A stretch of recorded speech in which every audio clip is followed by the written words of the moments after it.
Buenas tardes, doctora. Buenas tardes, alumnos y público en general. Antes que nada, darles las bienvenidas a estas jornadas de Derecho Procesal organizado por la agrupación Franja Morada en conjunto con el Centro de Estudiantes. Queremos agradecer, primero que nada, la predisposición de la doctora Aromí, la doctora Pujol, la doctora Barbis y la doctora Graciela Gómez, que estarán a cargo de la temática de Derecho Procesal Penal que se llevarán a cabo el día de hoy, el día de mañana y el día viernes. Demás temáticas como derecho civil y comercial, procesal laboral, procesal administrativo, procesal constitucional, seguirán semanas siguientes. El señor decano no ha podido estar presente por unos temas de agenda, que ha tenido que viajar, pero nos ha dejado un video de apertura y un saludo como presentación de estas jornadas. Así que pasaré a compartir pantalla y vamos a escuchar su saludo.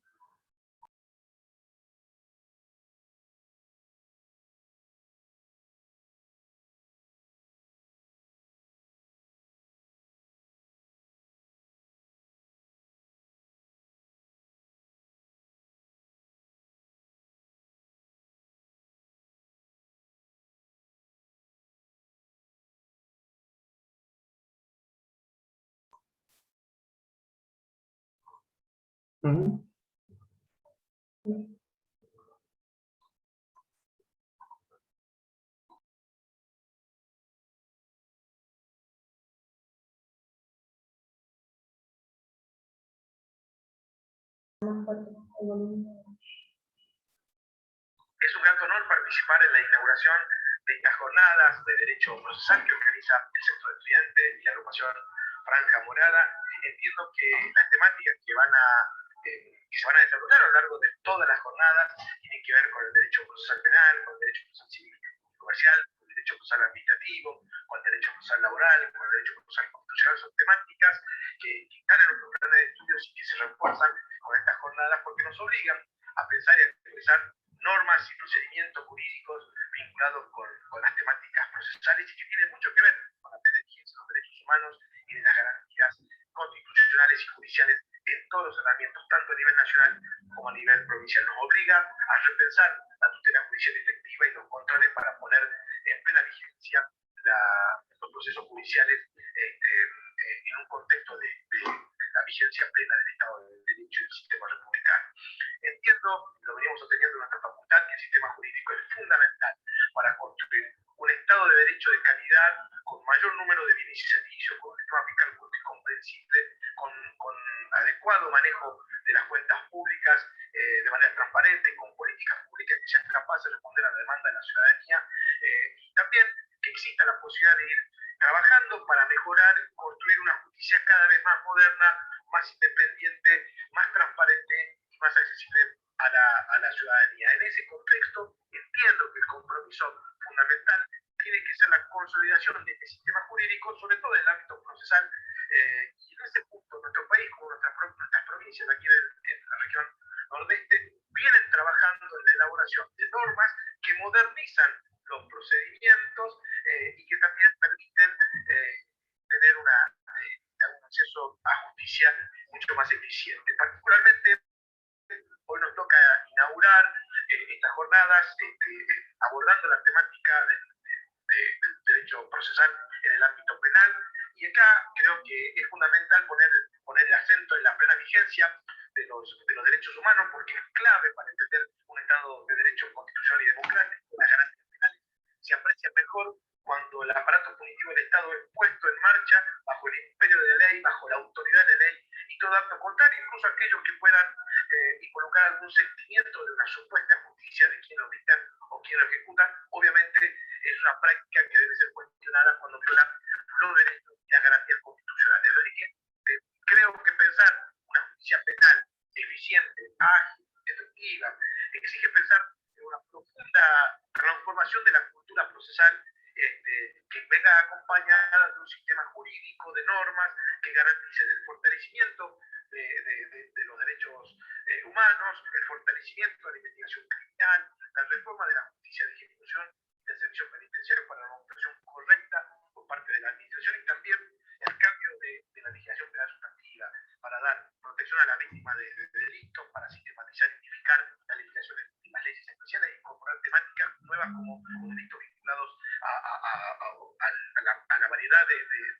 prácticas de narcotráfico, la inseguridad, la corrupción, el lavado de activos, los delitos viales, los delitos contra el ambiente, el terrorismo, su financiamiento, delitos informáticos, delitos genéticos, delitos de lesa humanidad y la responsabilidad de las personas jurídicas, que son temáticas que todo el tiempo vienen discutiéndose en los ámbitos académicos, en la doctrina de la jurisprudencia, pero que deberían tener una mejor recepción, una recepción más armónica, más ordenada, más sistematizada en nuestras legislaciones. Entre otras temáticas, digo yo, que entiendo exigen de la atención que tenemos que tener en nuestro país sobre estos puntos. Así que seguramente las jornadas van a ser provechosas, iniciarlas con estas temáticas, con profesoras de nuestra casa, que la verdad es un lujo que podamos contar con la presencia de ellas en estos encuentros. Y para finalizar, como siempre digo, felicito al centro de estudiantes, a la Franja Morada, porque son la demostración de que en esta facultad todos los claustros seguimos trabajando cada vez con más entusiasmo, a pesar de estas circunstancias excepcionales que afortunadamente ya se están terminando, para que podamos construir una mejor educación superior y buscar ese futuro próspero y compartido que queremos para nuestro pueblo, alentado siempre por la pasión que tenemos por el derecho, pero también por la libertad, por la justicia, por la igualdad. Felicitaciones a los organizadores y éxitos en las jornadas. Muchas gracias.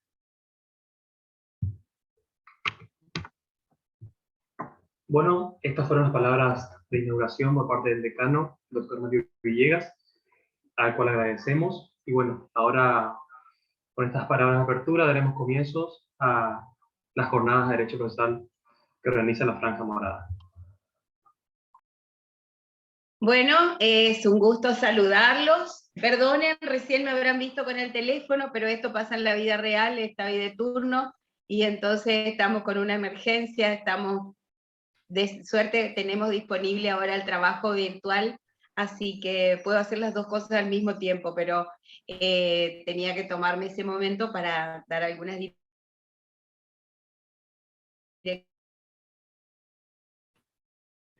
directivas y después chequear acá para controlar, pero no quería dejar de compartir con ustedes esto, por ejemplo, ¿sí? Este momento. Bueno, hoy vamos a hablar de uno de los grandes temas.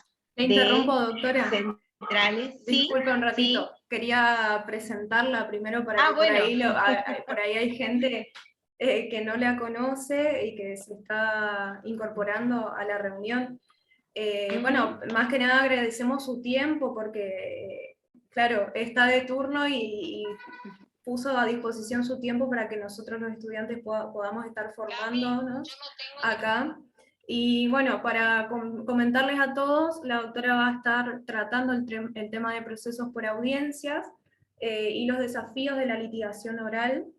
La doctora que está presente aquí es la profesora Gabriela María Alejandra Lomí, es juez correccional número 1 de Corrientes, es abogada, especialista en Derecho Procesal, doctora en Derecho, es profesora titular por concurso de la Cátedra B de Derecho Procesal Penal y de la Cátedra de Litigación Penal Oral de nuestra facultad, es capacitadora para la reforma procesal penal en América Latina, egresada del programa de capacitadores del Centro de Estudio de la Justicia de las Américas, e integra la Junta Nacional del Instituto de Estudios Comparados de Ciencias Penales y Sociales, y también tiene un largo currículum, pero queríamos nombrar estas cuestiones que nos parecen muy importantes. Agradecemos de nuevo su tiempo, doctora, y bueno, la dejamos que proceda a llevar a cabo su exposición. Muchas gracias. Bueno, decíamos que íbamos a hablar de uno de los grandes cambios, de uno de los ejes de la reforma en el Código Procesal Penal de la provincia de Corrientes, que al mismo tiempo también es un eje estructural de la reforma del Código Procesal Penal Federal. Ustedes saben que la Facultad de Derecho hace muchos años ya hemos modificado la modalidad de enseñanza, tanto en las cátedras de Derecho Procesal Penal, como se ha incorporado una materia opcional que es litigación penal oral. Venimos trabajando en este cambio de paradigma desde hace muchos años. Algunos, veo por aquí algunos nombres de alumnos o exalumnos, otros no, pero seguramente en todas las cátedras de procesal habrán tenido contacto con esta cuestión tan importante que es aprender a litigar, ¿sí? Hoy una de las grandes deudas de las universidades ha sido la práctica. Y también han dicho, o se ha dicho en muchas oportunidades, con acierto en muchos casos, que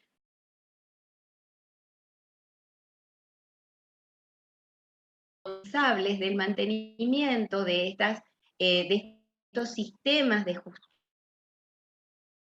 Sin embargo, nuestra universidad, la Universidad Nacional del Nordeste, siempre fue una universidad comprometida con las reformas procesales. Yo no sé si estoy habilitada para compartir pantalla, Guadalupe. Sí, doctora, usted está como entonces podríamos tener algo un poquito más dinámico. A ver, tengo que bajar esta para poder compartir. Los voy a bajar un ratito.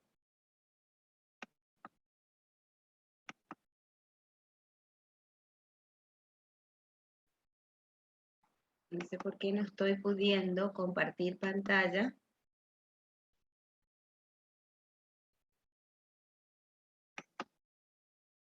Porque me sale esta.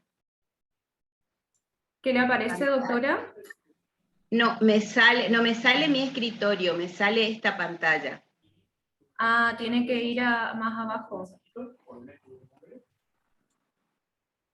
¿A dónde?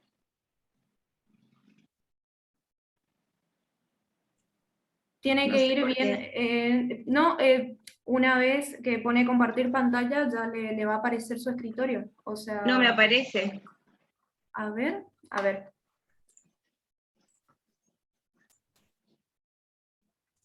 No me aparece mi escritorio. Bueno, no importa, hacemos sin pantalla. Más dinámico es con pantalla, porque quería compartir con ustedes unas imágenes, pero no sé por qué, porque siempre en las clases compartimos pantallas sin dificultad. De última, me pueda pasar a mí después, doctora, lo que quiere compartir y lo vamos a compartir con los estudiantes. Bueno, yo no tengo tu correo, no importa. Vamos a ver, y si ustedes miran, entonces un buen entrenamiento para trabajar estos temas es ver el código procesal. Nuestro desafío en estas jornadas que nos propuso el Centro de Estudiantes es trabajar aspectos relevantes del código procesal penal de la provincia de Corrientes. Entonces cuando me habló Guadalupe decía, bueno, ¿qué aspecto relevante es, por lo menos en mi opinión, el central? Es que en el cambio de paradigma cambiamos el modo de ver el proceso penal. Entonces, logramos instaurar en este nuevo código, que es un código de tercera generación, vieron que el proceso de reforma fue como siguiendo como caminitos. Y estos caminos pasaron por una primera reforma, las reformas de primera generación, que ingresaron al modelo acusatorio, salieron del sistema mixto, ingresan al modelo acusatorio, pero todavía con algunos elementos que venían de arrastre del sistema adquisitivo. Por ejemplo, la escritura, por ejemplo, la burocracia de los trámites, pero tienen una característica muy importante, que es asignar la investigación a los fiscales, ¿sí? Entonces, esto que era el gran problema o el principal problema del sistema mixto, un juez que investigaba, que valoraba su propia investigación, y que en definitiva encontraba un fuerte compromiso a la garantía de imparcialidad. Entonces fue un momento importante esta primera generación de reformas, pero naturalmente no dio los resultados esperados. Entonces se pasó una segunda generación de reformas donde se incorporaron algunos elementos, nuevos modelos de organización y de gestión de fiscalías, la aplicación de criterios de oportunidad, pero seguíamos todavía el reconocimiento de los derechos de las víctimas de una manera más concreta, pero seguíamos todavía apegados fuertemente a la escritura y a la burocracia. Dos graves problemas que traemos de arrastre de los modelos inquisitivos. Entonces, ¿qué hacen los códigos de tercera generación? ¿Cómo hacer que realmente el paradigma acusatorio se instale y se consolide. Había que reemplazar la escritura por la oralidad. Entonces, el eje de los códigos de tercera generación es justamente ese, el proceso por audiencia. Se elimina el expediente para instaurar la audiencia como centro de estos procesos. Por eso hablamos de que el nuevo código de la provincia de Corrientes, al igual que el nuevo Código Procesal Penal Federal, instaura procesos por audiencia. Naturalmente, si nosotros decimos vamos a tener que trabajar en audiencias, entonces tienen las partes que aprender a litigar en la audiencia y los jueces tenemos que aprender a conducir audiencias. Entonces aparecen allí estos desafíos de litigación oral. Hay una norma muy importante. Fíjense, el código empieza describiendo esta visión, tanto el Código de Corrientes como el Código Federal, aluden al juicio previo y a la aplicación de la Constitución Nacional. ¿Cómo vamos a leer el código? Desde el sistema constitucional. Constitución Nacional, tratados internacionales y las disposiciones de este código. Es decir, que acá aparece la primer gran virtud de los nuevos códigos, ¿sí? Ajustar el sistema procesal a las bases constitucionales. Este es el paso más importante, ¿sí? Entonces decimos, ¿qué implica el sistema constitucional? ¿O qué regla básica estaba en la Constitución? ¿Qué nos dijo la Constitución acerca del modelo de enjuiciamiento penal? Nos dijo poquito, pero nos dijo mucho.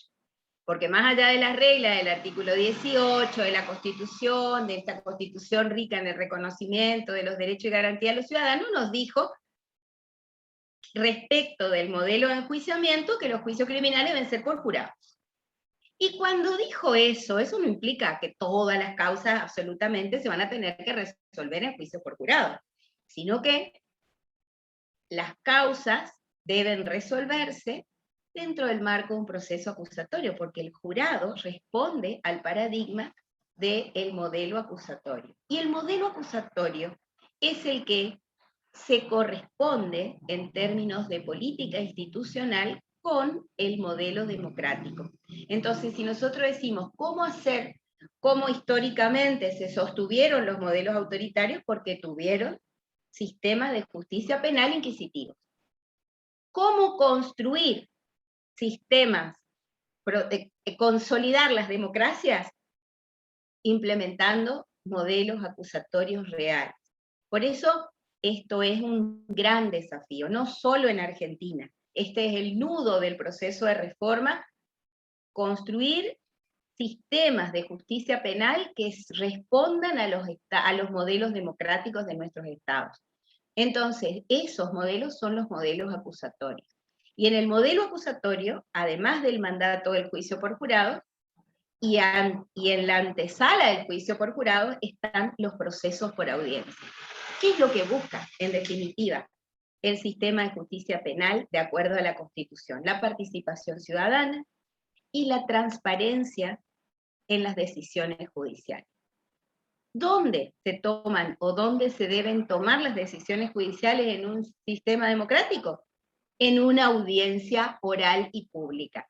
Por eso, después de hablar de estas bases constitucionales, después el Código se ocupa también de hablar de la participación ciudadana respecto del jurado, modelo que todavía no implementa, pero sí sienta las bases. Y en el artículo 2 habla de los principios del sistema acusatorio.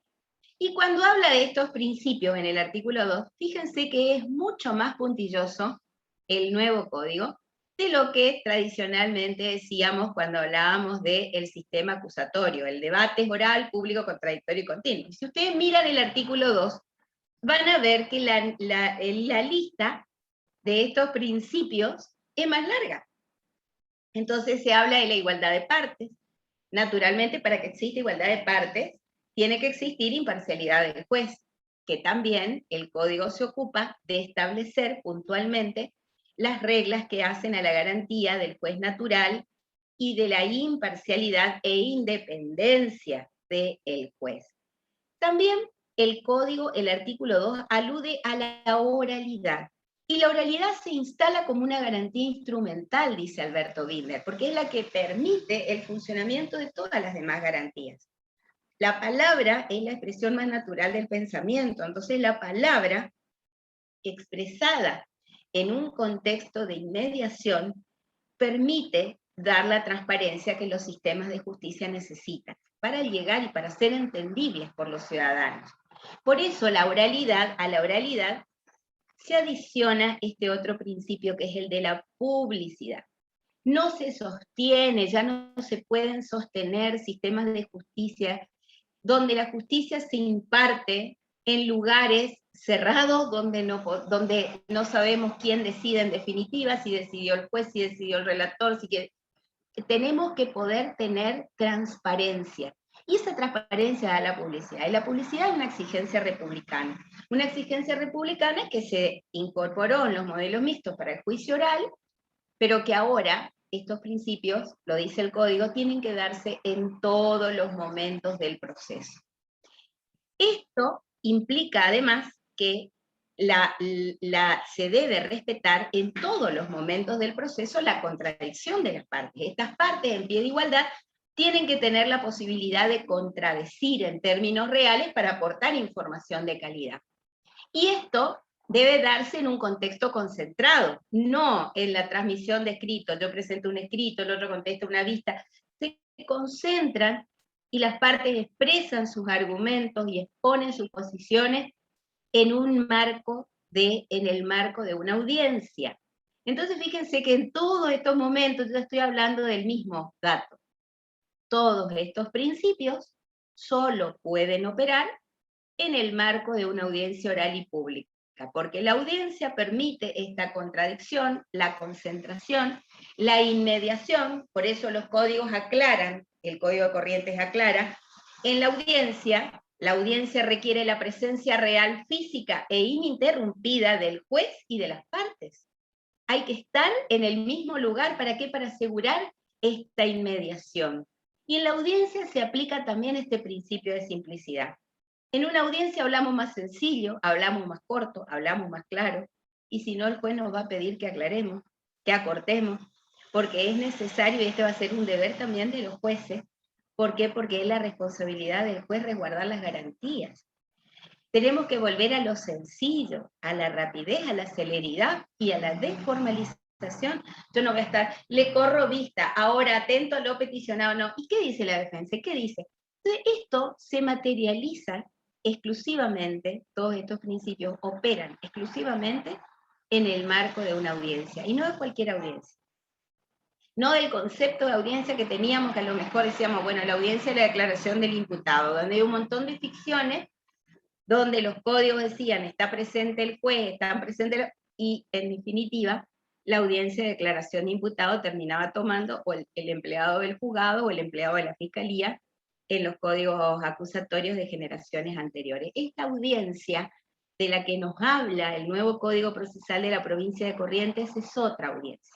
Es la audiencia que se instala como el escenario natural de los procesos democráticos.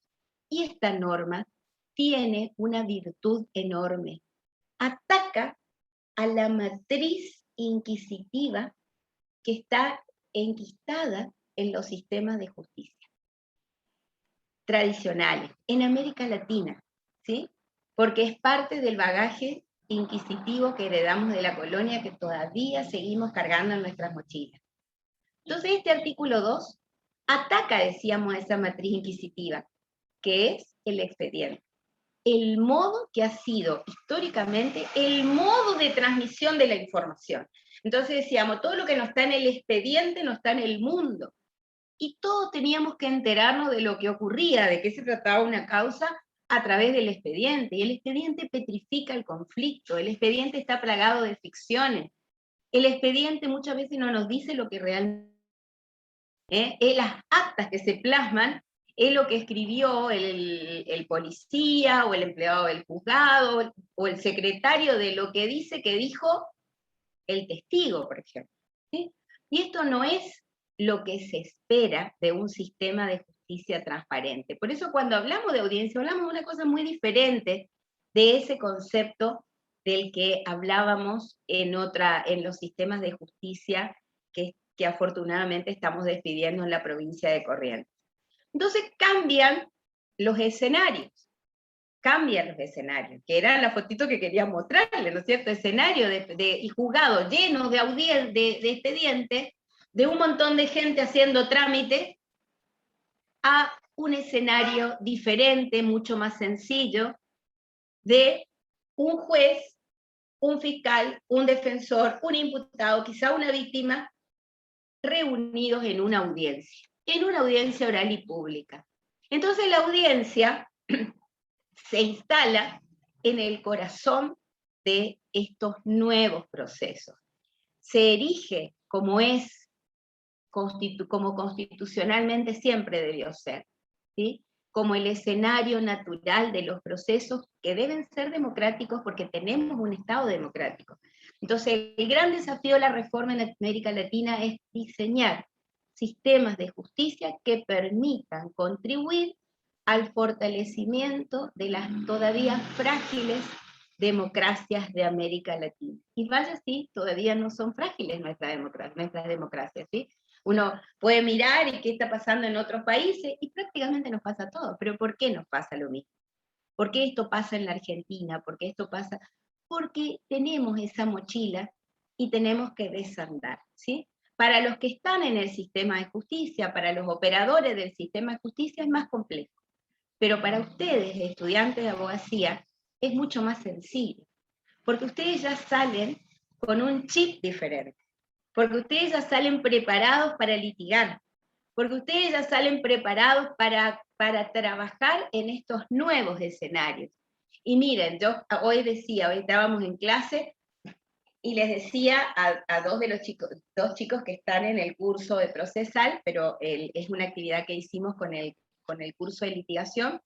Tenemos un equipo que está representando a la facultad en las jornadas nacionales universitarias de litigación penal, que en realidad le sacaron nacional, se llaman jornadas universitarias de litigación penal, porque también hay universidades extranjeras que están participando. Todos los días, desde la semana pasada y concluye el viernes, hay audiencias orales. ¿Y quiénes litigan en esas audiencias orales? Equipos de nuestras universidades argentinas, universidades de otros países de América Latina, y realmente nos enorgullece ver la calidad de los litigantes que se están formando hoy en nuestras universidades, ¿sí? Obviamente nos enorgullecemos especialmente de los nuestros. Y hoy les decía, yo me siento doblemente orgullosa, porque me siento orgullosa de los litigantes y de los profes que los entrenan a los litigantes. Porque los profes que los entrenan a los litigantes, que son los docentes de litigación, son profes muy jóvenes. La única viejita soy yo en la cátedra de litigación. Todos los profes son jóvenes. Y todos esos profes fueron litigantes también, participaron de concursos de litigación, son chicos que conformaron los clubes de litigación de las 4 provincias del NEA. Entonces, nuestra universidad no fue cómplice de nada, nuestra universidad siempre fue impulsora de las reformas.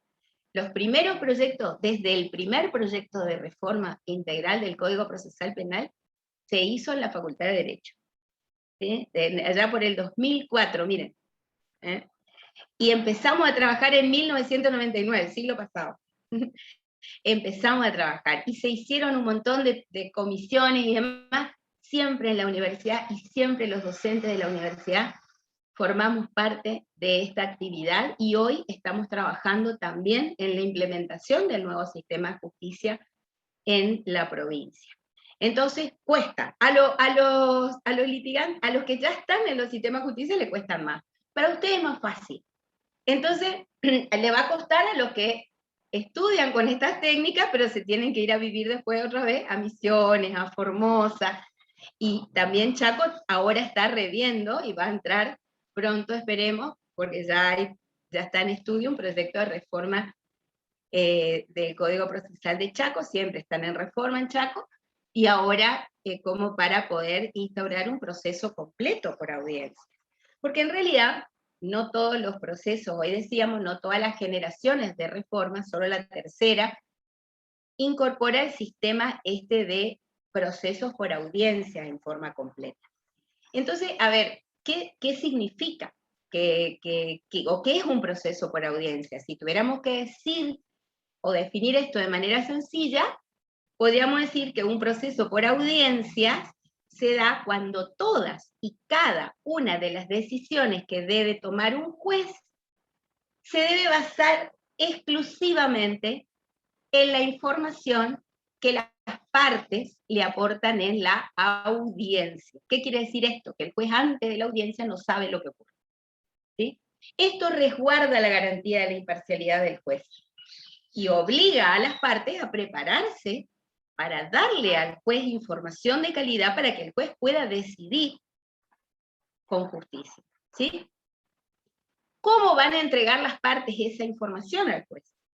En una audiencia oral, pública y contradictoria, en la que operen plenamente todos los principios que recién mencionábamos, que deben regir en todos los momentos del proceso.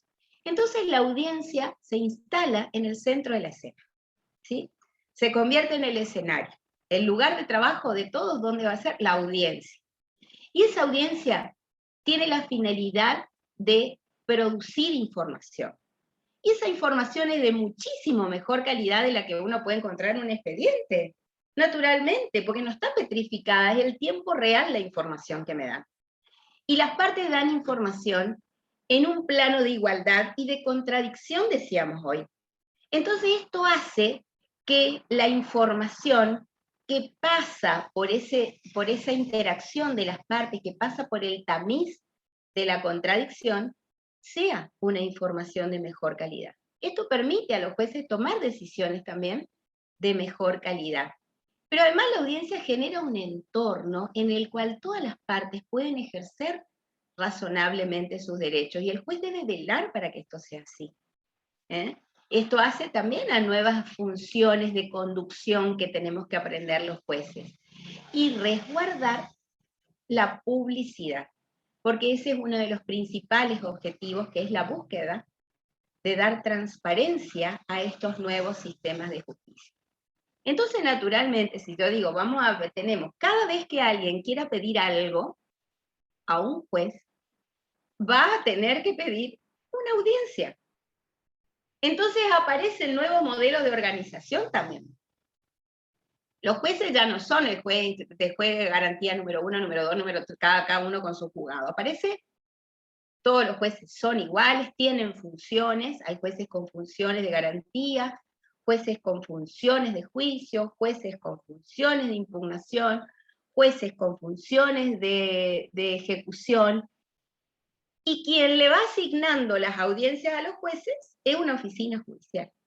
Una oficina que se ocupa de todas las funciones administrativas. Esto libera a los jueces de todo un conjunto de actividades administrativas que hoy día tenemos que realizar a la par y que quitan tiempo para lo que debe ser el verdadero trabajo del juez, que es tomar decisiones.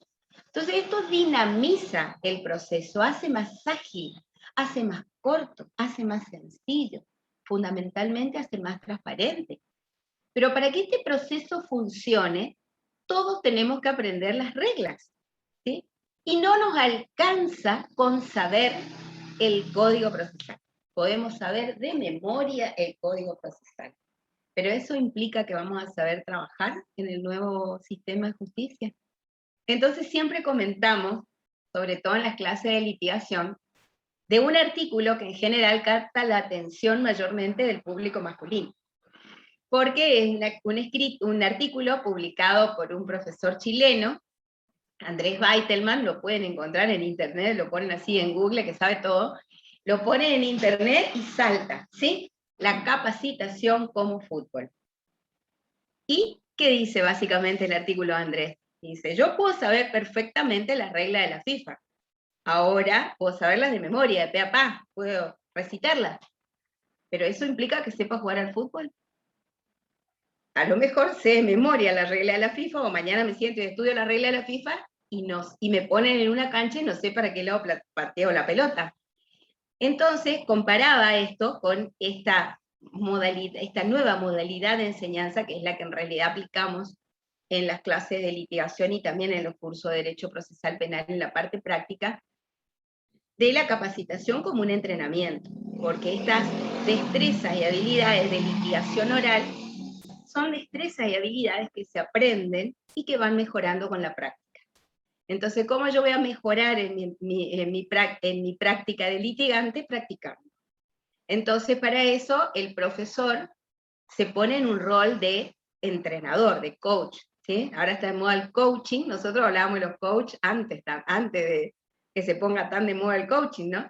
Se ríe Patricia. ¿Por qué? Porque, claro, el profesor te acompaña, te va diciendo, mira, esto salió muy largo, cuidado con la información que diste, este lema no es adecuado, cuidado que esta pregunta no puedes usar, y entonces este acompañamiento del docente hace que podamos ir mejorando en estas destrezas y habilidades, porque ciertamente aquí adquieren mucha importancia, cuando hablamos de una audiencia adquieren importancia los roles, y tenemos que saber el rol, y el rol no es exactamente el mismo en todos los tipos de audiencias, ni tampoco la manera de litigar en las audiencias que se dan en distintos momentos del proceso es exactamente la misma. Entonces, tenemos que ver cuál es la importancia de los roles, ¿sí?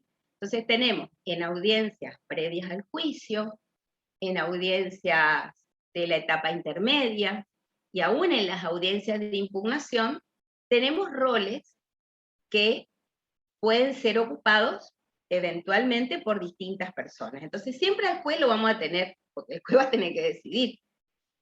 Cambiará también. Si estoy en la etapa de la investigación preparatoria, el juez que va a ser convocado para esa audiencia será un juez de garantía. También si estoy en la etapa intermedia. Si pido una audiencia de impugnación, será el juez con funciones de impugnación. Pero en estos casos, los roles de las partes son, si se quiere, móviles, ¿sí? Y entonces ahí hablamos del requirente y del requerido. Y el requirente va a ser el que pide la audiencia, el que quiere, el que pretende una decisión. Pido la audiencia al juez con una finalidad. Entonces, naturalmente, el que pide una audiencia tiene que tener clara la finalidad, o sea, ¿para qué pido la audiencia? Y el requerido es la persona, es la otra parte, la contraparte, es decir, la parte a quien puede afectar la decisión que pretende el requerido.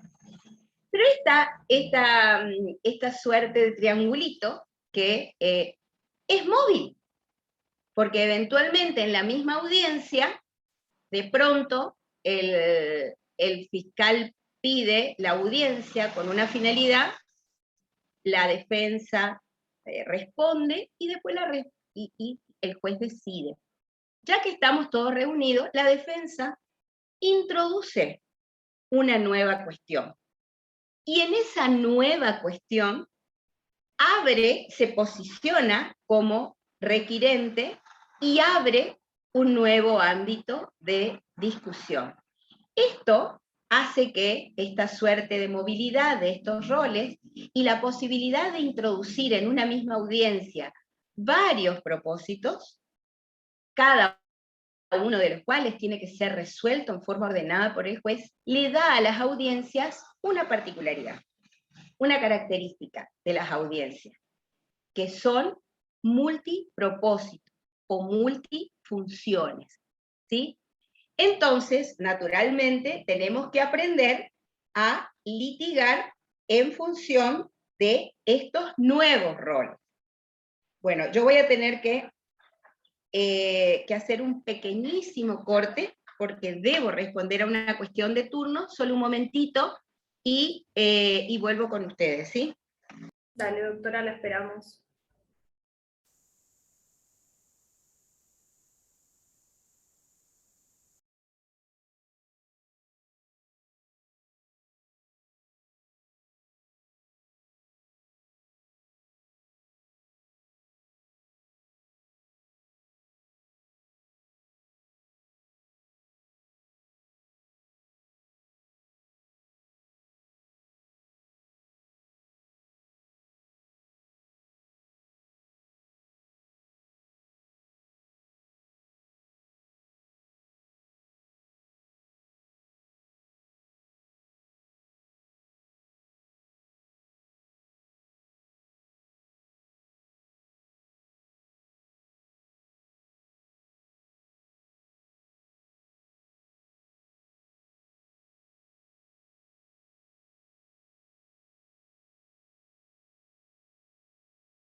Bueno, en la vida real, todavía yo soy juez correccional, pero en este caso también con funciones de instrucción.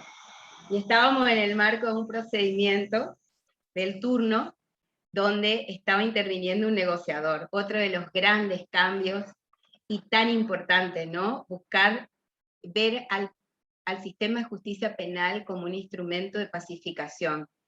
Afortunadamente, teníamos que hacer una orden de allanamiento contra reloj. Yo tengo abierto el home office acá, en el juzgado estaban con el home office abierto, esperando para alargar todo contra reloj, pero bueno, el negociador anduvo bien, la persona salió, no hubo riesgo para nadie. Qué bueno que podamos contar con esos equipos. El doctor Alejandro Bottini, que también ha dado muchos cursos en la facultad, en el Centro de Pacificación, y siempre es una tranquilidad para todos, porque el sistema de justicia penal tiene que buscar también las formas menos violentas, ¿sí?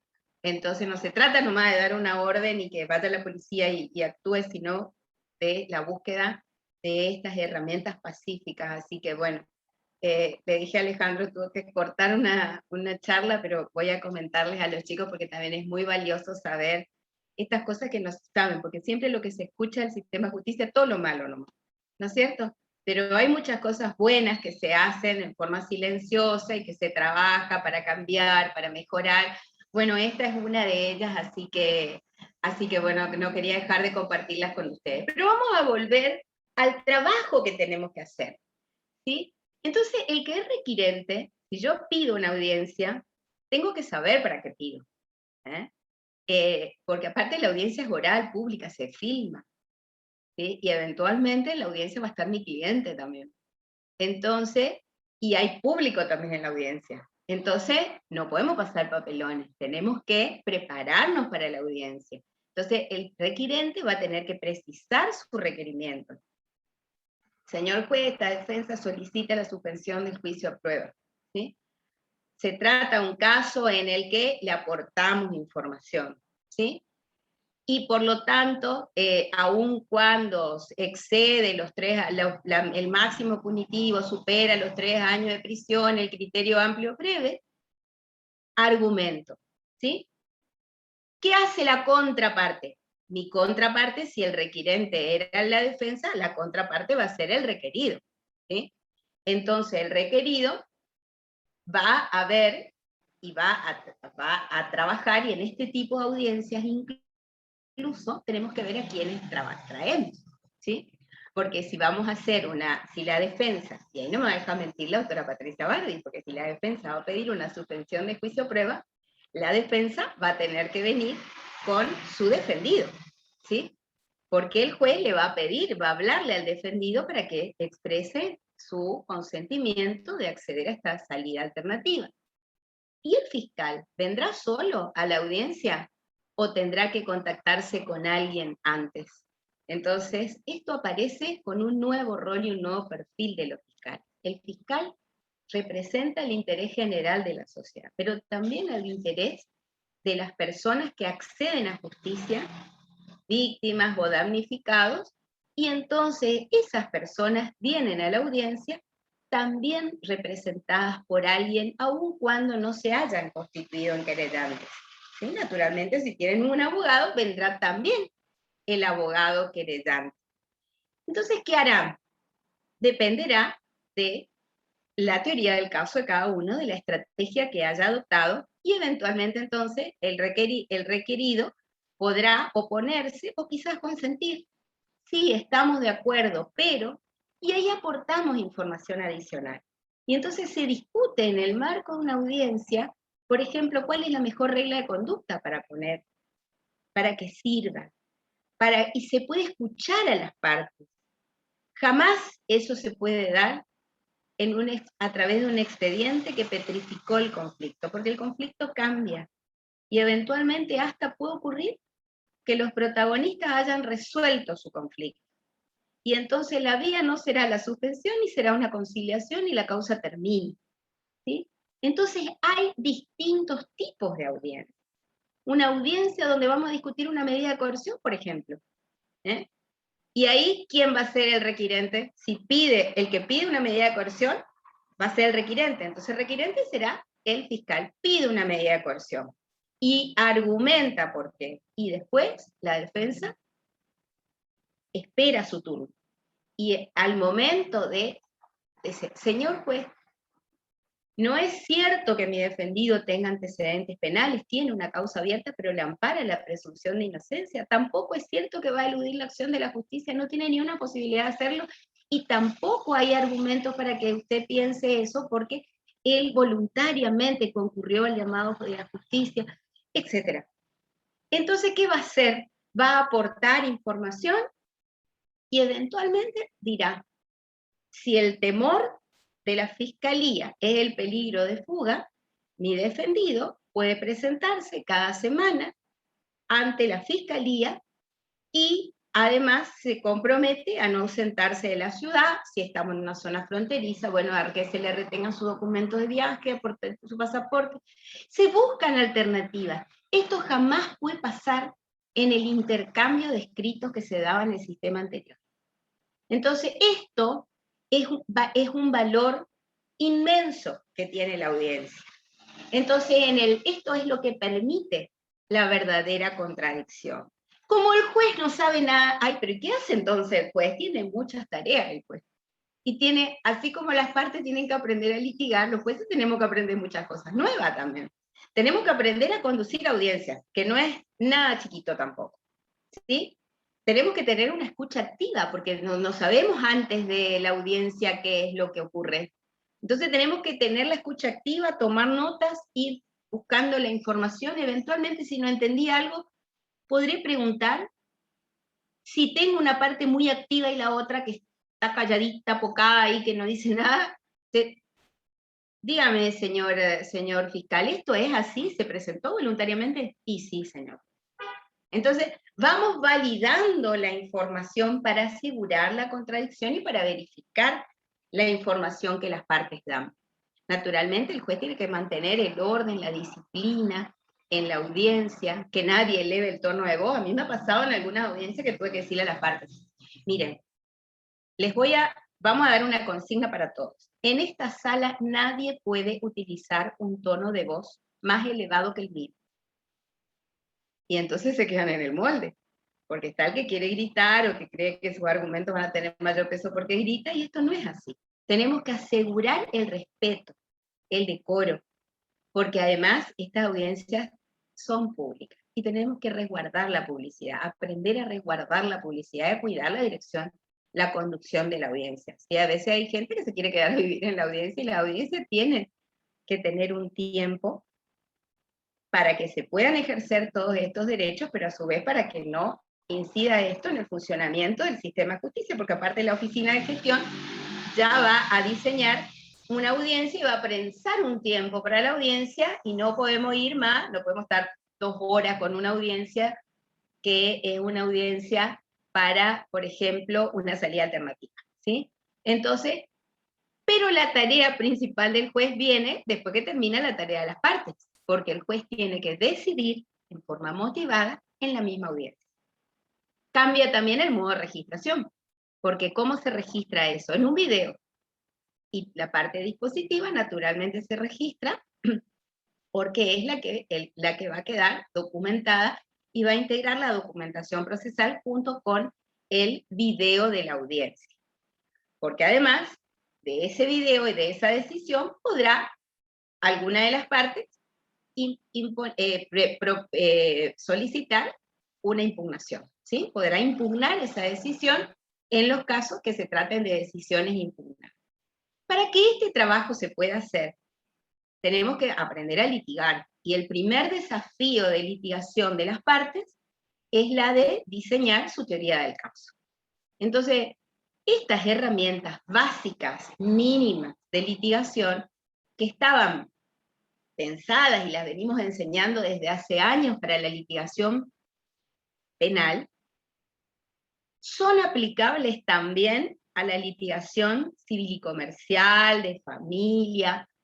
Todas estas herramientas les van a servir a ustedes para trabajar y para desempeñarse en audiencias orales, cualquiera sea el espacio de justicia en el que vayan a trabajar. Entonces, tenemos como dos opciones cuando hablamos de teoría del caso. ¿Sí? La teoría del caso intuitiva, que es un poco el modelo que tradicionalmente se usó en la justicia. Entonces, ¿qué pasa? Esto es un robo, y ya estamos, enmarcamos en categorías jurídicas y no nos ocupamos de trabajar todos los elementos de la teoría del caso. Y entonces esto hace que no trabajemos de una manera metodológica. Y la idea es que puedan los litigantes, para desarrollar eficientemente su labor, sean fiscales, defensores o querellantes, el primer desafío de litigación oral es diseñar una teoría del caso trabajando en forma metódica. Cuando uno cuando toma conocimiento con un caso, recibe un conjunto de información. La fiscalía cuando va al lugar o cuando la policía comenta del hecho, tenemos un conjunto de información. Los relatos de un testigo, el relato de la víctima, el informe del policía, el arma que se encontró en el lugar, lo que surge de la escena del crimen, el trabajo de los investigadores, un conjunto de información. Lo primero que tiene que hacer el fiscal va a ser organizar esa información, establecer cuáles son los hechos relevantes del caso, cuáles son las evidencias que tiene para afirmar esos hechos, y recién después, no en forma intuitiva, enmarcar ese hecho en una teoría jurídica. ¿Y qué va a hacer la defensa? Lo mismo, porque la defensa le va a llamar a la doctora Patricia Barry, le va a llamar a la persona que está detenida en la comisaría. ¿A quién va a ser el primero que ella le va a escuchar? Le va a escuchar a su defendido. Ahora, después va a tener que mirar qué otra cosa hay en el legajo, porque no se puede enamorar de la versión de su defendido, tiene que tomar esa versión de su defendido junto con todos los otros relatos, junto con todas las evidencias que estén en el legajo y con todas las inferencias que se puedan extraer para construir también su versión de lo que realmente ocurrió. De eso se trata. Tanto la fiscalía como la defensa, como la querella, si deseara constituirse, van a buscar construir, al armar su teoría del caso, construir su versión de lo que realmente ocurrió, ¿sí? Porque reconstruir un hecho del pasado es una misión difícil, ¿sí? Entonces, tenemos que poder trabajar en forma ordenada desde el primer momento en el que tomo contacto con el caso. Y si soy defensor, para saber explicar a mi cliente cuáles son sus oportunidades, sus chances, las posibles salidas y demás, ¿sí?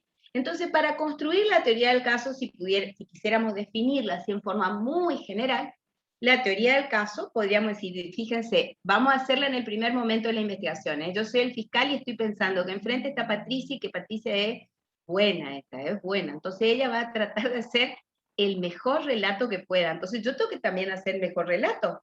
Yo siempre tengo que pensar que mi adversario, mi contraparte, es mejor que yo. Entonces yo me esmero. ¿Para qué? Para que mi relato sea completo. Entonces, ¿qué voy a buscar en la teoría del caso?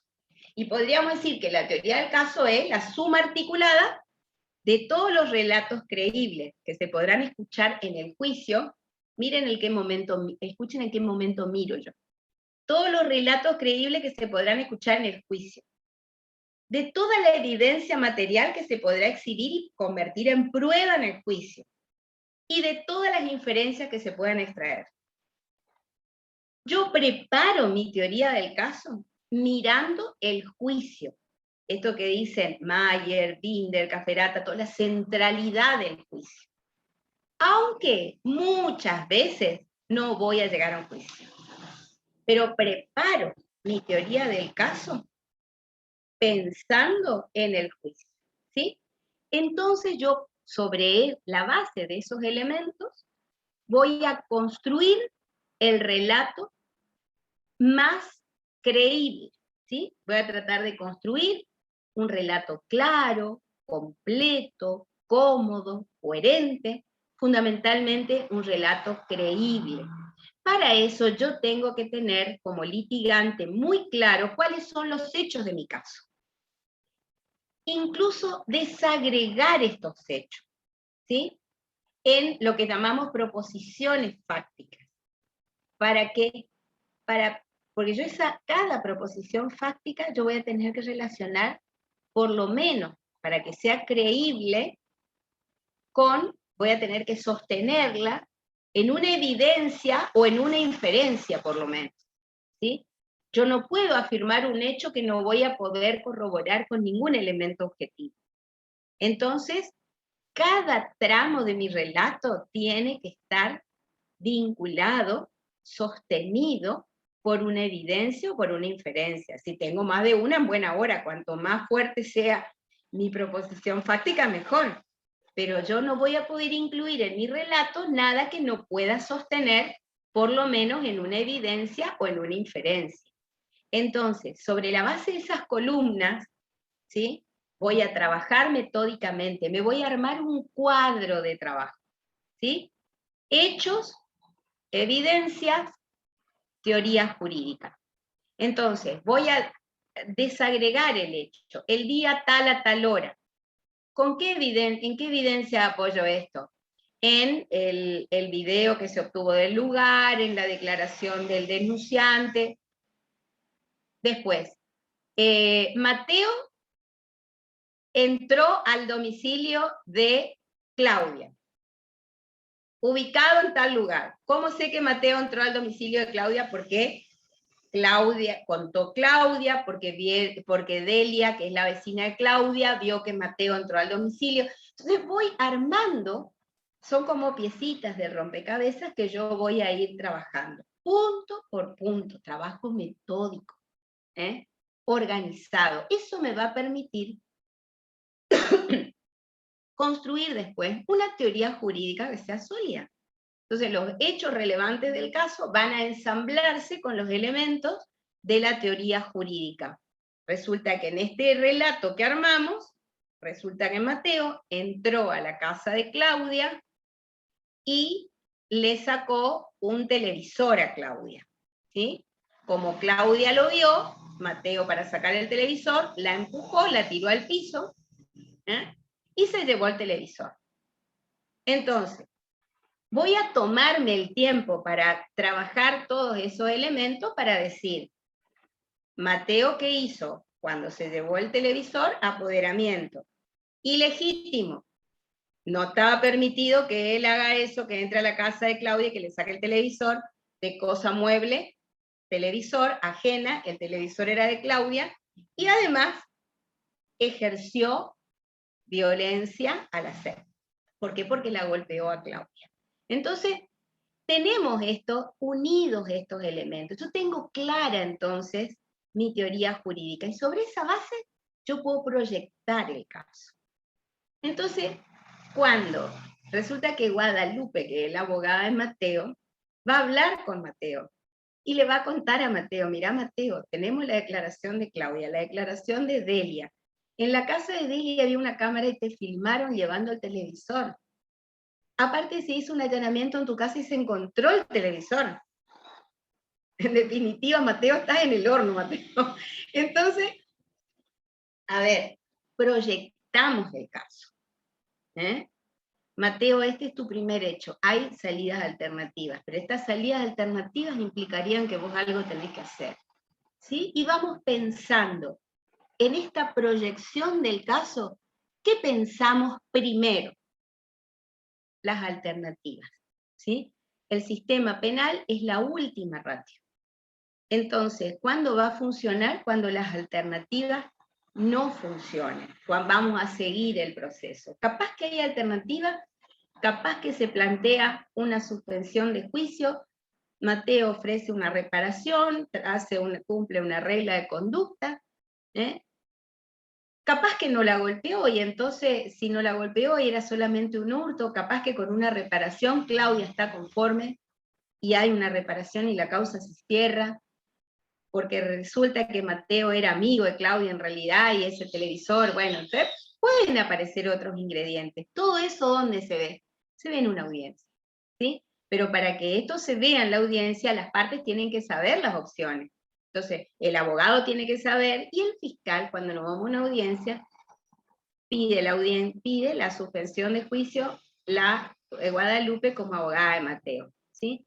Y la fiscal, el fiscal Maximiliano Pérez, entonces antes de ir a la audiencia, se va a entrevistar con Claudia y le va a decir, mira, están pidiendo la suspensión, seguramente te van a ofrecer esto y Claudia, pero ¿cómo puede ser si la gente tiene que ir presa? Mira, igual el preso no se va a ir porque no tiene antecedentes, es su primer hecho. Mateo, acá en la ficción todo puede cambiar, ¿no? Mateo es un jovencito que está estudiando, que le ayuda a la mamá, y entonces ahí aparecen todos estos otros ingredientes que hacen que esto se pueda ver y trabajar algo que no se trabajaba en los sistemas anteriores, el conflicto, ¿sí? Entonces, ¿qué otra cosa mira el sistema acusatorio? ¿Y qué nos permite este escenario de las audiencias?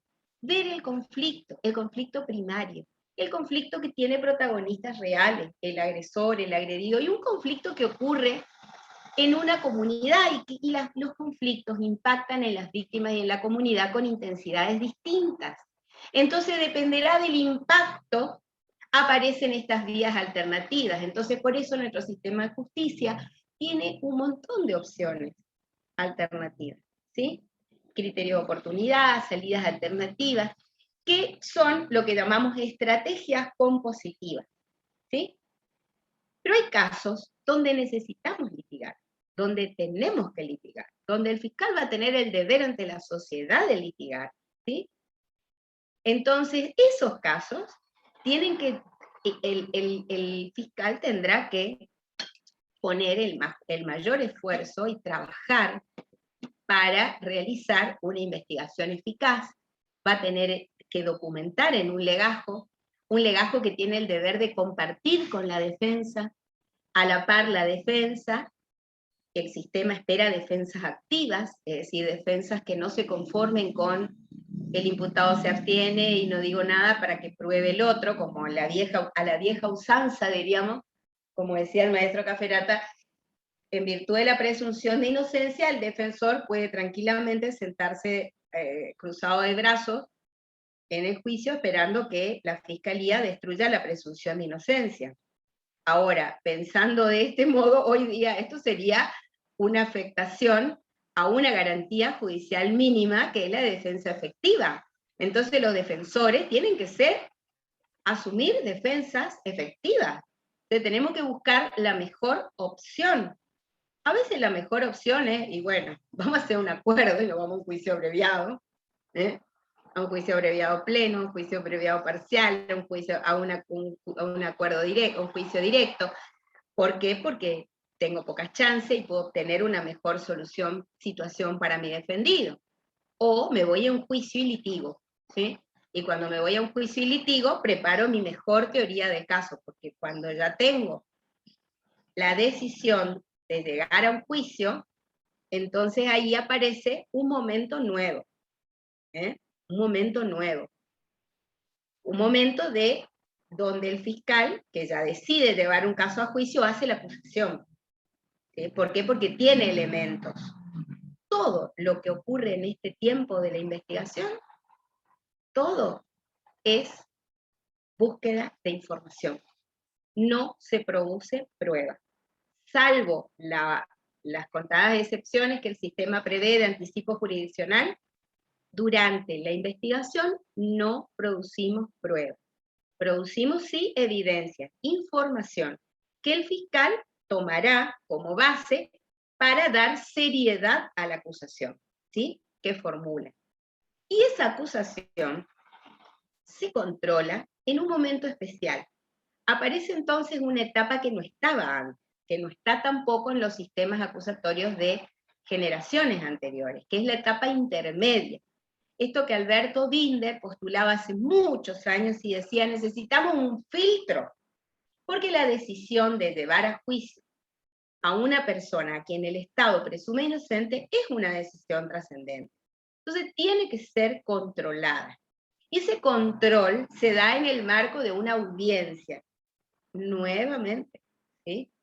Una audiencia otra vez oral y pública, donde en un primer tramo Corrientes, a diferencia del Código Procesal Penal Federal, tiene la particularidad de prever 2 audiencias. la audiencia de control de acusación y la audiencia de ofrecimiento de pruebas. Van a ver que en el Código Procesal Penal Federal las dos audiencias, ambas integran una sola audiencia, que podremos quedarnos en una sola o podremos avanzar en el segundo tramo. Es claramente, cualquiera sea desdoblada, unificada, son audiencias multipropósitos porque hay un conjunto de planteo de peticiones que se pueden hacer en esa audiencia, ¿sí? Incluso el Código de Corrientes da la posibilidad de que ambas audiencias se concentren en una, ¿sí? Entonces, estas audiencias, ¿para qué nos permiten? Controlar la acusación, la seriedad de la acusación, se sintetiza en una audiencia todos los actos que antes se daban en lo que llamábamos la crítica de la instrucción o de la investigación penal preparatoria, porque en ese punto el Código de Chaco no tiene grandes diferencias, y los actos preliminares del juicio. Todo en una audiencia, imagínense el tiempo que nos ahorramos, ¿sí?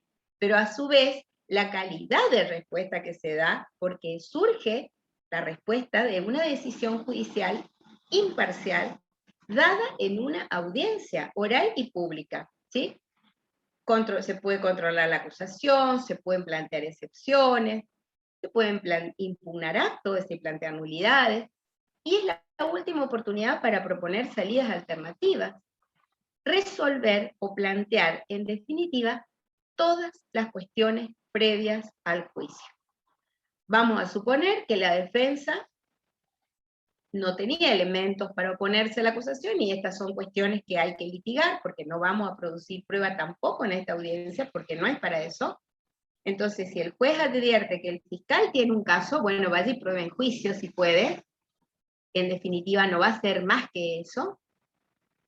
Va a verificar nada más que la seriedad del caso del fiscal, y luego resolverá las cuestiones que plantee la defensa. Si no se plantean o se rechazan salidas alternativas o planteos que hubiera hecho la defensa, entonces vamos al momento del ofrecimiento de pruebas. Y acá también aparecen destrezas y habilidades específicas, porque yo para ofrecer pruebas tengo que tener, y ahí sí ambas partes, así tengo que manejar mi teoría del caso. Porque la teoría del caso del fiscal se va a plasmar en la acusación, ¿sí? El querellante, si hubiera, podrá tener incluso, va a tener su querella, eventualmente podrá tener una acusación alternativa. La defensa va a diseñar su estrategia, no va a contar, no necesita contar en este momento, pero sí va a tener que tener el defensor muy claro lo que va a hacer para ofrecerles pruebas.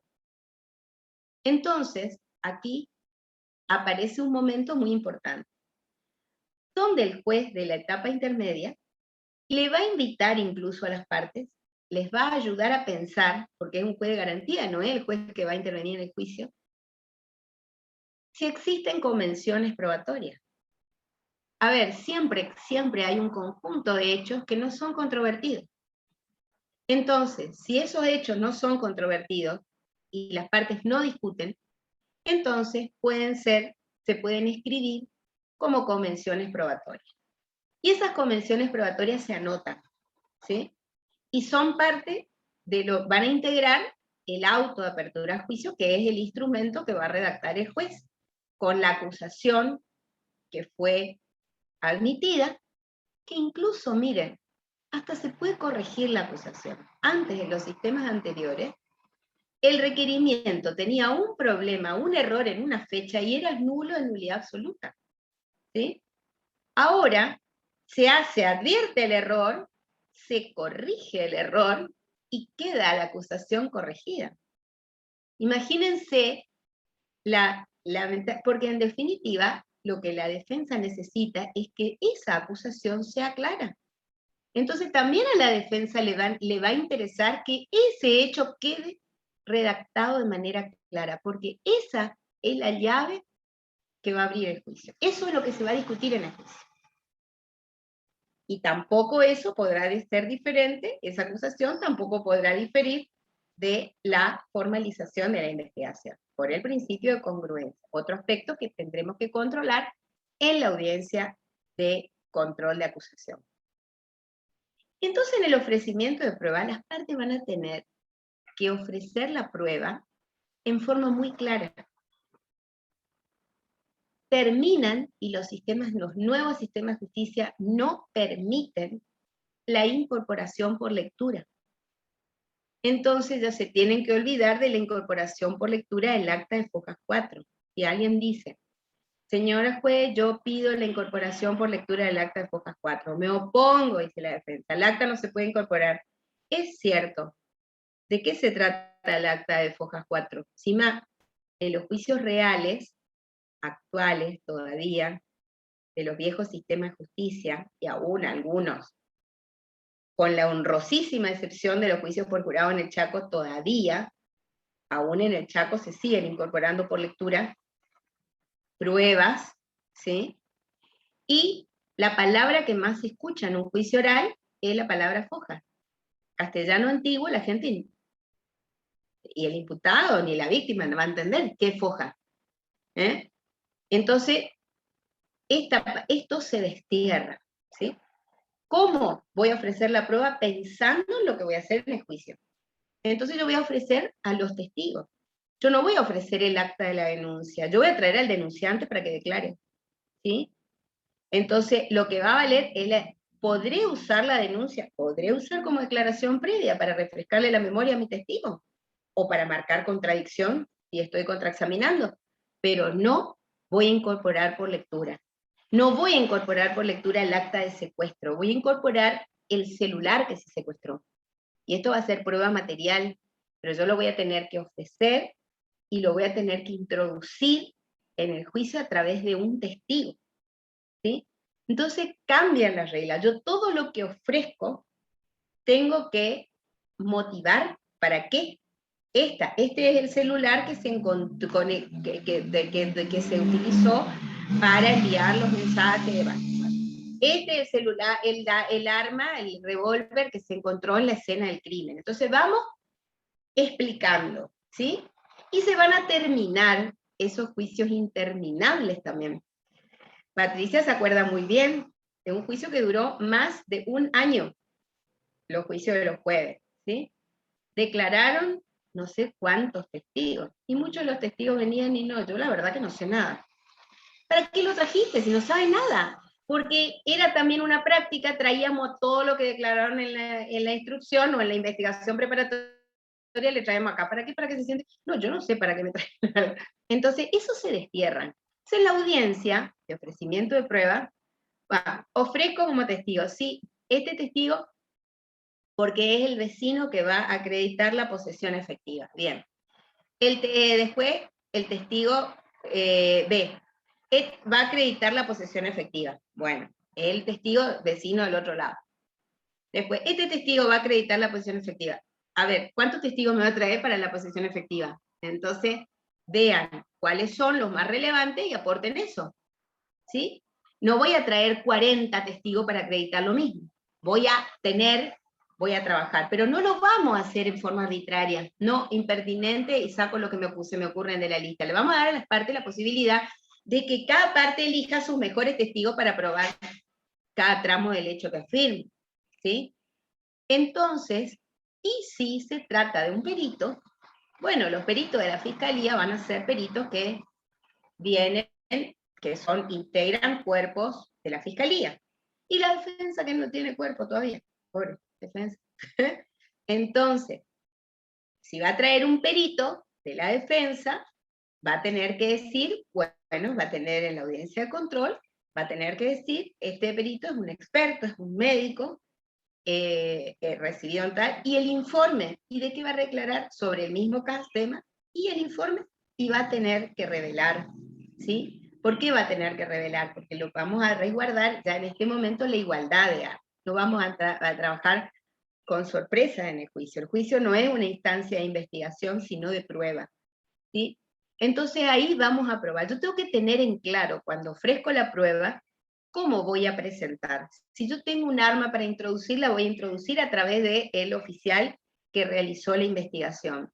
Si yo tengo, señor juez, yo voy a usar un croquis, un apoyo gráfico.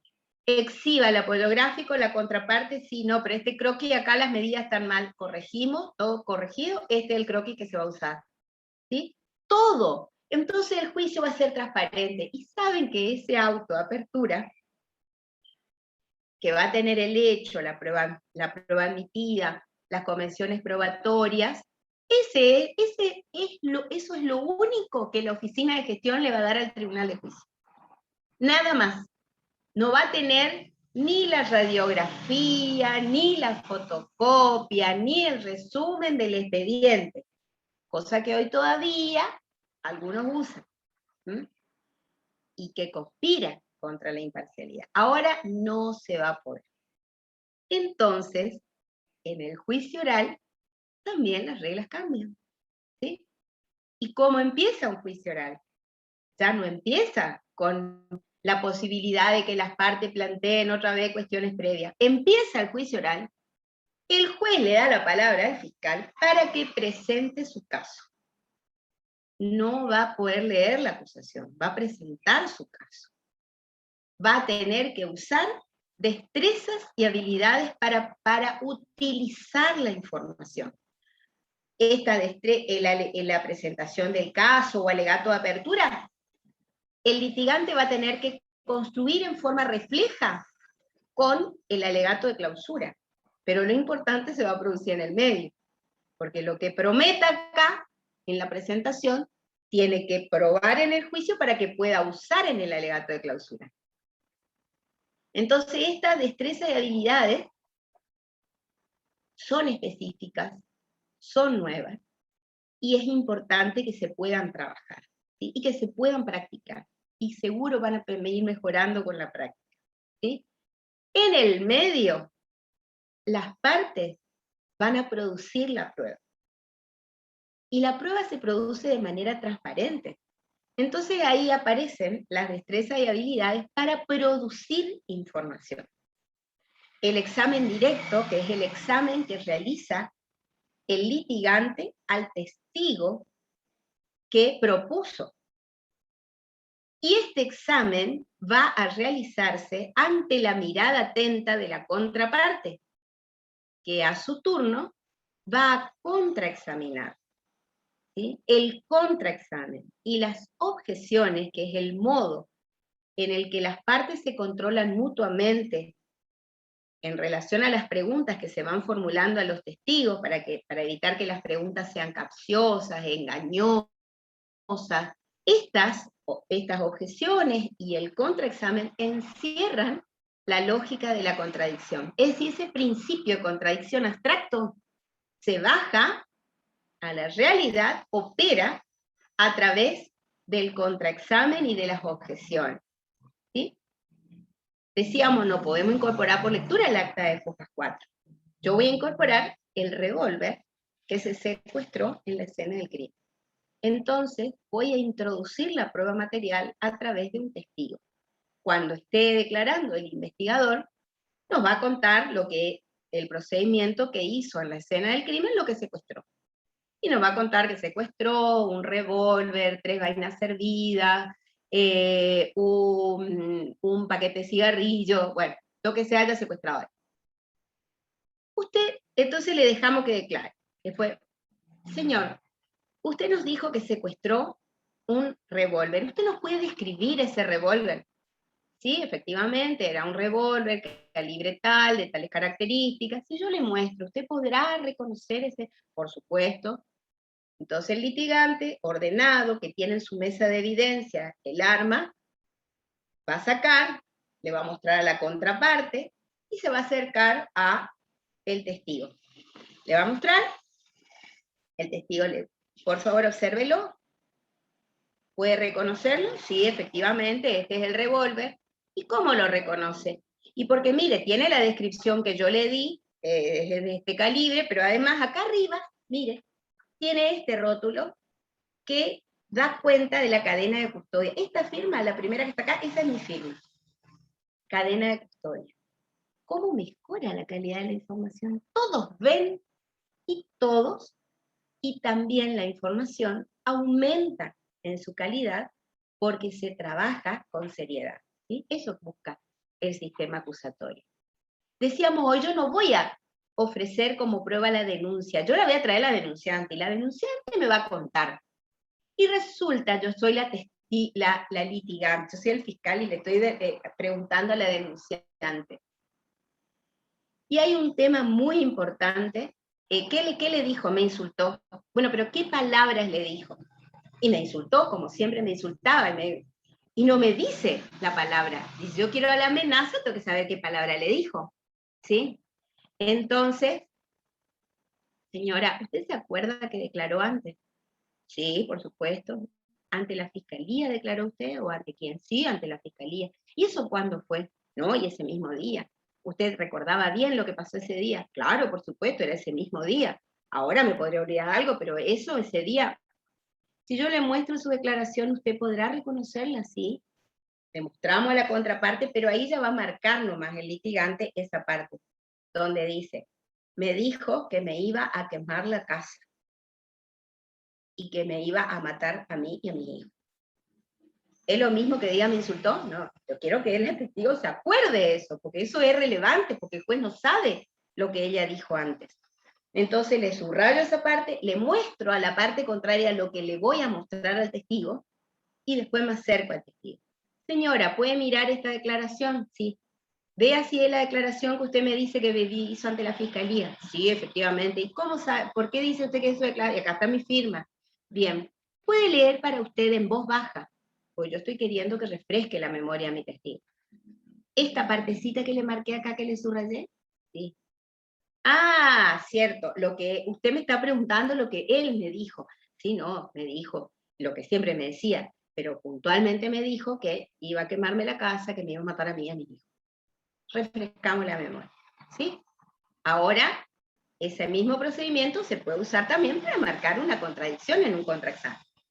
El testigo dijo blanco, que el auto era blanco, y acá en el juicio dice que el auto era negro. Y a mí me conviene que haya dicho que el auto era blanco, porque si a mí me conviene negro, negro. ¿Eh? Ahora, a mí me conviene que haya dicho que el auto era blanco, ¿sí? Porque el auto de mi defendido no es blanco, y nunca anduvo un auto blanco, ¿sí? Entonces, el testigo, cuando yo me toca el turno de contraexaminar, le digo, ahí puede usar el litigante preguntas sugestivas. Señor, usted le dijo al fiscal recién que el auto era blanco. ¿Usted está seguro que el auto era blanco? Sí, realmente el auto era blanco. Creo que era al revés el tema del ejemplo, pero es lo que dijo ahora. Usted se acuerda que prestó una declaración, ¿sí? Y ahí dijo toda la verdad. Usted se acordaba bien porque era el día del hecho, ¿sí? Si yo le muestro la declaración, usted la va a reconocer, ¿sí? Por supuesto. Otra vez, muestro. Negro, le muestro al fiscal, el autor era negro, vengo. Mire, señor, ¿puede mirar esta declaración? Sí. ¿Es suya? Sí, efectivamente. ¿Esta es su firma? Sí, efectivamente. ¿Puede leer acá, por favor, en voz alta? El auto era negro. Entonces el litigante le dice, el auto era negro. Gracias. Se fue. No, me voy a quedar ahí. Ah, ¿vio? Antes usted dijo que era blanco, ahora nos dice que era negro. No argumento nada, porque no es un momento para argumentar. Pero sí puede usar la declaración previa, con esa finalidad, no para introducir. Lo mismo en el caso de los peritos. ¿Eh? En el caso de los peritos, examen y contraexamen a los peritos es más complejo, porque yo tengo que incluso pedirle al perito que traduzca el conocimiento jurídico, un shock hipovolémico. ¿Qué el shock hipovolémico no puede explicar? ¿Qué el efecto Bala nos puede explicar? Él nos va contando y va traduciendo el lenguaje jurídico. Esto es necesario para que el juez entienda bien, pero también es necesario para que el imputado entienda bien, para que la víctima entienda bien, para que el público, para que el ciudadano entienda bien. Entonces, estos juicios son juicios transparentes. Ahora aparece otro plus, que todavía no están sentadas las bases nada más, que es el juicio por jurado. Algunas causas, cuando la ley salga, el tribunal de jurados ya está previsto dentro del sistema de organización judicial, algunos casos van a ser juzgados por jurados, los que la ley determine en su momento, como ya pasa en la provincia del Chaco. Entonces, cuando hay juicio por jurado, se suman audiencias. Y hay otra audiencia muy importante cuando hay juicio por jurado, que es la audiencia voir dire, la audiencia donde vamos a seleccionar a los jurados, donde vamos a eliminar a los jurados que las partes consideran que no van a ser parciales o que van a tener alguna mirada sesgada, que no me conviene, para el caso. Y entonces los van a ir recusando y van a quedar los 12 que van a integrar el juicio, ¿sí? Que van a ser los jueces de los hechos. Y ahí se produce un diálogo maravilloso, construcción de ciudadanía aplicada al caso. El juez del derecho, el juez que conduce la audiencia, le va a dar al jurado las instrucciones iniciales y le va a decir, miren, él es el fiscal representa el interés general de la sociedad, el imputado, que a él le ampara la presunción de inocencia, está asistido por su defensor, le va a explicar al jurado dando las instrucciones generales. Después va a guiar el juicio, y al final le va a dar las instrucciones finales, que son las propuestas de veredicto que se va a llevar el jurado. Propuestas de veredicto que construye el juez sobre la base de las propuestas de las teorías del caso de las partes. Fíjense cómo empezamos con la teoría del caso y terminamos con la teoría del caso, incluso para preparar las instrucciones al jurado. Audiencias de impugnación, naturalmente. Garantía de la doble instancia. En Corrientes tenemos el tema de que, por una cuestión constitucional, el Superior Tribunal resuelve, conoce los recursos de casación, y por lo tanto el Tribunal de Impugnación, en esos casos, es el Superior Tribunal de Justicia. Las demás impugnaciones van a los jueces con funciones de revisión, o de impugnación, y esos jueces van a tomar sus decisiones, dependerá, en algunos casos en forma unipersonal, en otros en forma colegiada. Entonces, vamos viendo cómo esto cambia sustancialmente la dinámica. Sobre un eje, cambiamos el modo de transmisión de la información. Ya no es el modo de transmisión de la información el expediente. El único modo de transmisión de la información es la audiencia. ¿Cómo se produce la información? En audiencias orales y públicas. ¿En qué momento? En todos los momentos del proceso. Aún en la fase de ejecución penal. Las audiencias deben ser orales y, por regla, deben ser públicas. Naturalmente, hay algunas excepciones a la publicidad y hay algunas audiencias que son atípicas, ¿sí? Por ejemplo, la audiencia unilateral. Parecería, esto altera el concepto de audiencia, se llaman audiencias unilaterales porque tienen naturalmente una finalidad muy específica, ¿sí? Hoy, antes de entrar, yo le decía, estaba en comunicación con la policía me estaba pidiendo una orden de allanamiento y aprehensión para una persona que estaba en una situación de peligro y demás, y ya era el horario, ya estábamos terminando el horario del día, teníamos que hacer urgente online para que podamos llegar a la policía a horario.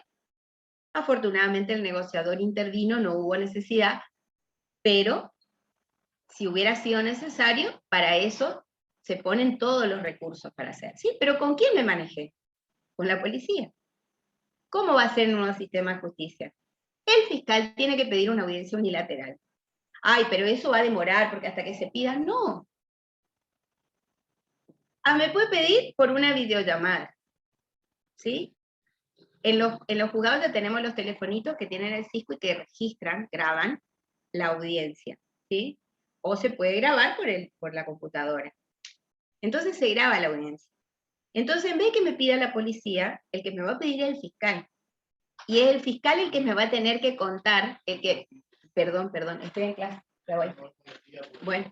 Bueno. Entonces, pues tenía un compromiso a las 8, ni me di cuenta de la hora, ni sé hasta qué hora iba la charla, pero yo soy así, no doy ni recreo ni nada, pero bueno. Entonces, ¿quién va a pedir la audiencia? Va a pedir el fiscal. ¿Para qué? Para pedir una medida de coerción. Obviamente, no le vamos a llamar al defensor para pedirle un allanamiento para entrar a una casa. o para que le vamos a preguntar si le vamos a detener o no lo vamos a detener, ¿no es cierto? Cuando se tratan de medidas de coerción real o personal, para eso están previstas estas audiencias unilaterales. Son excepcionales, también se registran, pero son audiencias sencillas y naturalmente rápidas, ¿sí? Bueno, como verán, hay un enorme desafío, pero como una noticia alentadora para ustedes, los que son estudiantes de abogacía, ustedes ya salen preparados para esto. Entonces los que son de Corrientes van a estar ansiosos desde que empiece el nuevo sistema de justicia. Los que no son de Corrientes, como siguen ansiosos, se van a los clubes de litigación y siguen litigando para impulsar las reformas de los sistemas de justicia.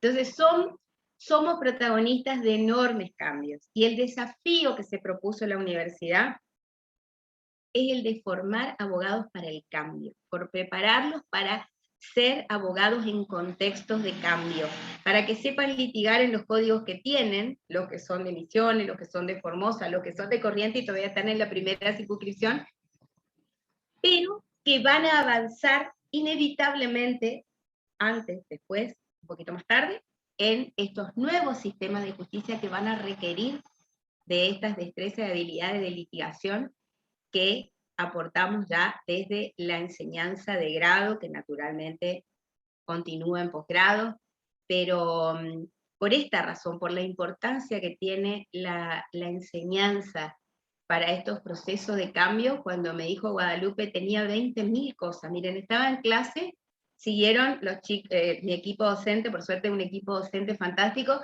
siguió dando clase, se tomó el recuperatorio, y bueno, surgió este tema del curso, del turno, pero no quería dejar de estar con ustedes porque me parece muy importante este rol de la universidad, y qué bueno que el centro de estudiantes se ocupe de trabajar con sus compañeros estas cuestiones que hacen a los cambios que enfrentamos. Así que bueno, no sé si quieren hacer alguna preguntita. Yo tenía un compromiso a las 8, pero... No le sacamos tanto tiempo, doctora, le pregunto algo que dejaron en el chat. Sí.